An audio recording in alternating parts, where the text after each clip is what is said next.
So this video is only a little late. Turns out recording and editing gameplay footage is kind of a pain and super tedious, especially when I want to enjoy a game I'm playing and not have to worry about getting cool shots for a video. So in an effort to put out something rather than, well, nothing, I scrapped most of my initial plans in script, and now you're getting a much simpler version of the video I wanted to get out about 10 months ago. It was interesting to read back over my initial script, mostly because my opinions of some of these games have changed pretty significantly. Before getting into the top 10, I want to quickly mention the worst two games I played in 2022, which would be Overwatch 2 and Pokemon Violet. Overwatch 2 is really just kind of sad. The monetization of the game, along with the abandoning of the promised PvE story, left me so disappointed that I more or less uninstalled the game forever.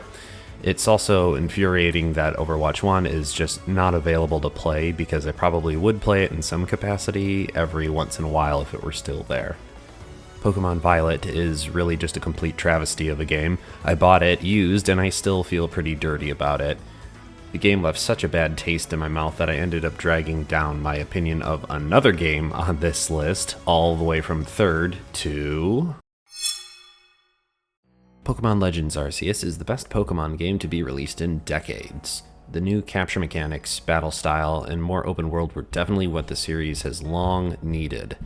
Looking back over the game now, though, it's impossible for me to praise it without thinking about how much better it really could have been. The performance issues and simplistic graphics are not overwhelmingly bad, but I would have loved to see what the game could have looked like if Game Freak actually gave a shit. That said, this game is still really fun to play, and has one hell of a standout moment, the encounter with Giratina. I dare not spoil it for anyone who would consider playing this game, but I was totally blown away by it. Earlier in the year, I actually picked up LEGO Star Wars The Complete Saga to avoid buying LEGO Star Wars The Skywalker Saga, and then I bought it anyway. I'm glad I ended up playing both though, because it was cool to see just how far the series has come.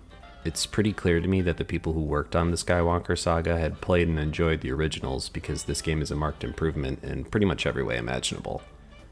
Tons of levels to play, big hub worlds to explore, all your favorite ships to fly around, lots of things to find and collect, enjoyable combat, all the pieces are here.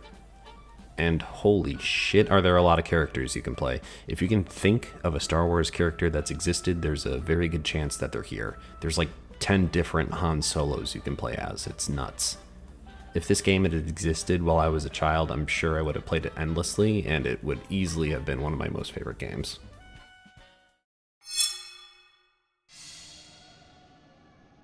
Definitely the weirdest game I played this year, Trombone Champ is certainly one of the rhythm games of all time.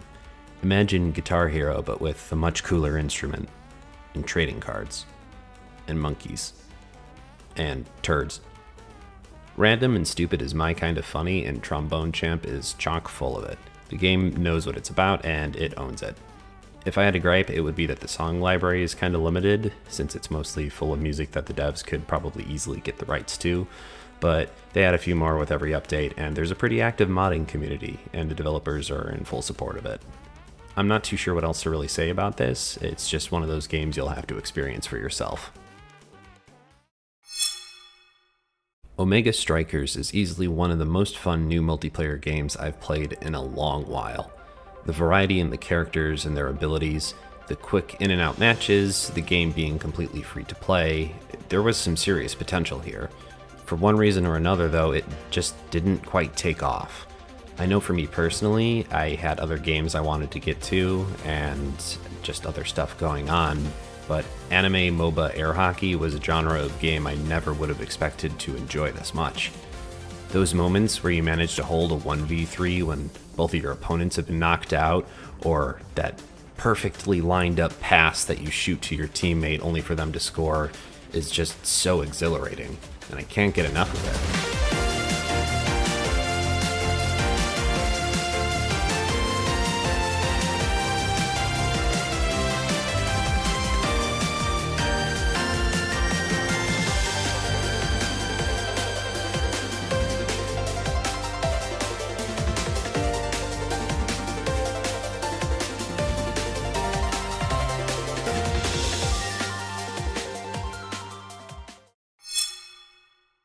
I had a much higher opinion of this game in the past, but Ubisoft apparently doesn't like it when I try and play their games now. Connecting to a server nowadays is a complete coin flip. If you can manage to get in, Wildlands is a really fun third/first-person shooter with a huge map to explore, tons of enemy encampments to raid, a lot of different weapons to try out, and mods to equip them with, and is definitely one of those games that's just so much better to play with friends. You can coordinate your stealthy takedowns or have people specialize in different skill sets. Or maybe you just bail out of a helicopter without telling anyone else.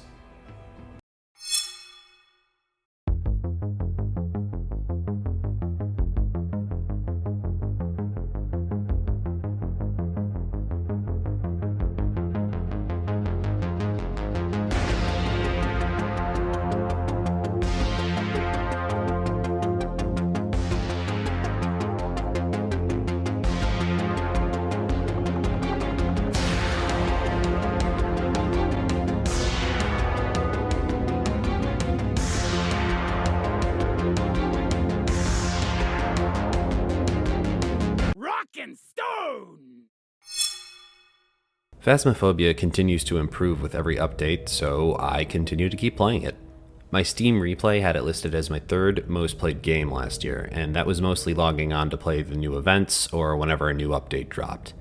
From the larger changes, like the horrifying new Asylum and custom game modes, to smaller improvements, like how crucifixes now show their effective range or the addition of item loadouts, it's clear that Kinetic Games is still very passionate about improving this game to be the best that it absolutely can be. For the days when I truly want to sit down with a game and just relax, I go to Wingspan.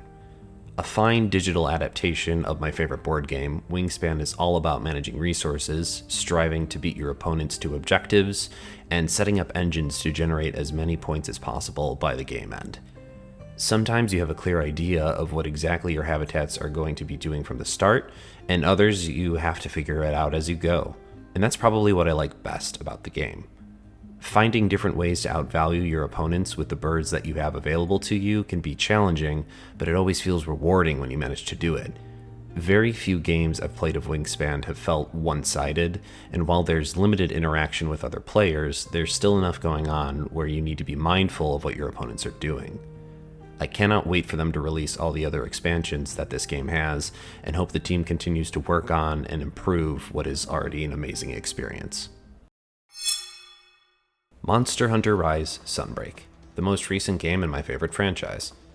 On the whole, this is another fine addition to the collection, and I had no trouble putting in over 400 hours.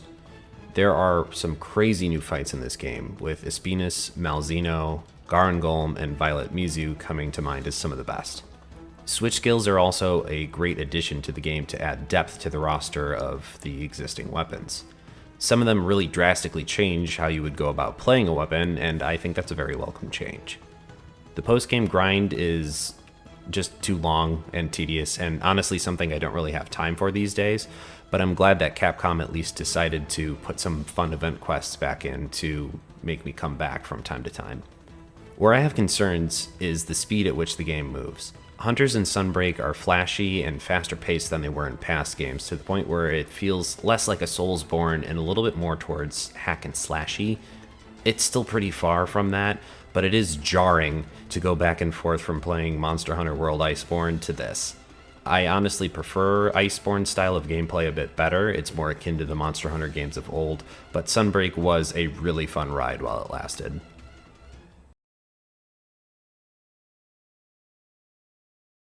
Foul tarnished, in search of the Elden Ring, emboldened by the flame of ambition. Someone must extinguish thy flame. As someone who only played about 2 hours of Dark Souls and hated it, I wasn't sure that Elden Ring was going to be a game that I would enjoy. I was very happy to be quickly proven wrong. The sense of exploration and adventure in the lands between immediately pulled me in, and I was hooked. Running around the map looking for the next boss to fight, item to collect, or NPC to talk to kept me engrossed for hours upon hours. This game is half the reason that this video is so delayed. I went and started a new playthrough to go get footage from the beginning of the game, and the next thing I knew, I had beaten the game again. The combat in this game is incredible. I was blown away by the sheer number of weapons, spells, summons, and abilities that you have at your disposal. And you'll need to be resourceful because the bosses will beat you down again, and again, and again. You'll face masters of magic, horrible abominations, rival adventurers, dragons who can do this.